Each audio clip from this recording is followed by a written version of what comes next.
ఇదివరకు నంది అవార్డు వచ్చిందంటే ఎంత ఆనందంగా తీసుకునేవాళ్ళము. దాన్ని ఇంట్లో షోకేస్లో పెట్టుకొని నంది అవార్డు అయ్యా నాకు వచ్చింది పలానా సినిమాకి అని చెప్పి అట్లా చెప్పుకుంటూ గర్వంగా చెప్పుకునేవాళ్ళం. గత 10 సంవత్సరాలుగా ఇటు తెలంగాణ ప్రభుత్వం నుంచి కానీ అటు ఆంధ్రప్రదేశ్ ప్రభుత్వం గారి నుంచి అవార్డ్స్ రాలేదు. ఇవాళ రోజున ఒక విధంగా ఆ బాధను తీర్చారు మీరు. ఇవాళ నిజంగా నంది అవార్డు పుచ్చుకున్న రోజున ఎంత ఆనందపడ్డానో ఇవాళ నిజంగా అంత ఆనందపడాలి. దానికి తగ్గంత అద్భుతంగా ఉంది.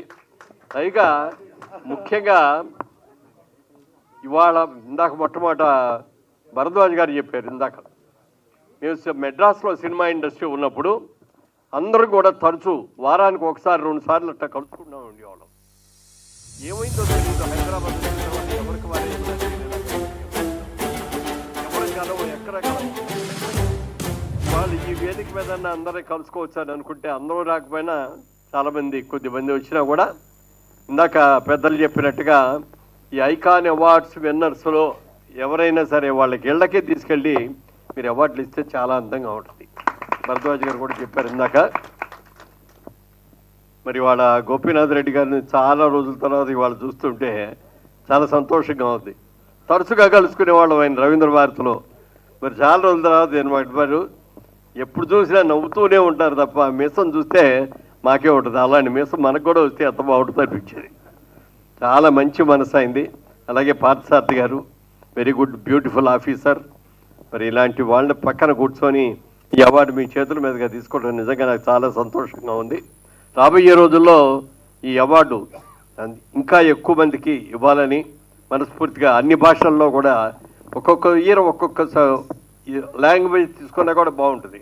అందరికీ ఒకసారి అన్ని లాంగ్వేజ్లు ఒకేసారి పెట్టేదానికంటే ఇయర్ తమిళ వాళ్ళకి ఇస్తున్నాం, ఇయర్ కన్నడ వాళ్ళకి ఇస్తున్నాం, ఇయర్ హిందీ వాళ్ళకి ఇస్తున్నాం అని అలా పెట్టుకొని ఒక్కొక్క సంవత్సరం ఒక్కొక్క వాళ్ళని ఇక్కడే మన హైదరాబాద్లోనే చేస్తాం. అక్కడికి వెళ్ళి చేయటం కాదు, ఇక్కడ చేస్తేనే బాగుంటుంది. అలా చేయాలని మనస్ఫూర్తిగా కోరుకుంటూ మరి కృష్ణారెడ్డి గారు అచ్చిరెడ్డి గారు వాళ్ళిద్దరిని చూస్తుంటే స్నేహానికి ప్రతిరూపం అలాగ ఉంటారు.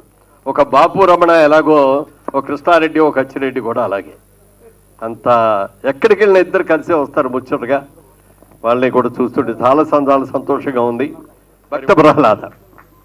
భక్త ప్రహ్లాదులో ఆ ప్రహ్లాదుడి వేషం ఎవరు వేయించాలి అని చెప్పి అందరూ తిరుగుతుంటే ఎవరో ఈ పాపను తీసుకెళ్ళారు.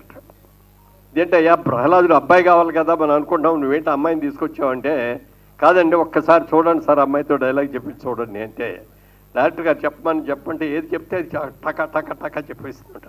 మరి వెంటనే గెటప్ వేసి తీసుకురండి అని గెటప్ వేసి చూస్తే ఎక్సలెంట్గా ఉంది. ఏది చెప్పినా చేసేస్తుంది. ఎక్స్ప్రెషన్ బ్రహ్మాండంగా ఉన్నాయి. పైగా భక్త ప్రహ్లాదుడు ఎవరితో చేసేది, ప్రహ్లాదుడు ఎవరు మరి ఎస్వి రంగారావు గారికి ఎదురుగా ఇంత చిన్న అమ్మాయి నువ్వెంత నేనెంత అలాగా చేసి ఫస్ట్ సినిమాతోటి అంత పేరు తెచ్చుకుందంటే ఇట్స్ ఎ గ్రేట్ ఆర్టిస్ట్. నిజంగా ఆవిడ అంత మంచి ఆర్టిస్టు. ఎంత భయంగా ఉండేదంటే ఈవిడ పక్కన యాక్ట్ చేయాలంటే చాలా చిలిపిగా ఉండేదండి. ఆ రోజుల్లో బాగా అల్లరి చేస్తూ ఉండేది. వచ్చి ఎంత సీరియస్ చేస్తాడో మనం ఆ సీరియస్ మూడ్లో ఉన్నట్టుగా మనం డైలాగ్ ఏంటి మర్చిపోతామని అనుకుంటూ ఉంటే ఇవిడ వచ్చేది జోకులు వేస్తూ ఉండేది. అక్కడికి వచ్చి క్లాప్ అనే వరకు కూడా నవ్వుతూనే ఉండేది. ఒక్కసారి క్లాప్ కొట్టగానే ఒక్కసారిగా అప్పుడు దాకా ఉన్న నవ్వులు అన్నీ పోయాయి. అంత సీరియస్ సీన్ కూడా ఎంత అద్భుతంగా చేసేదో. ఆ కళ్ళెమ్మ నీళ్ళు ఎప్పుడు కావాలో అప్పుడు గ్లెజర్ను కూడా పెట్టుకునేది కదా అలా వచ్చేసి. అంత గొప్ప నటి ఆవిడ. ఇవాళ అలాగే నరేష్ నాకు చెప్పారు ఏంటి నువ్వు ఎప్పుడు యంగ్ మ్యాన్ లాగానే ఉంటావు అని. చాలా సంతోషంగా ఉంటాడు ఎప్పుడు.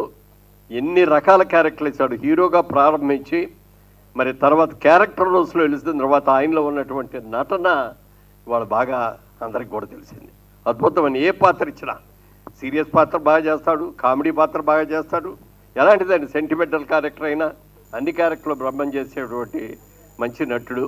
ఆయన కూడా 50 సంవత్సరాలు కిందకి అయిపోయింది, బాలనటుడుగా వచ్చాడు ఈయన కూడా. చాలా సంతోషంగా ఉందండి.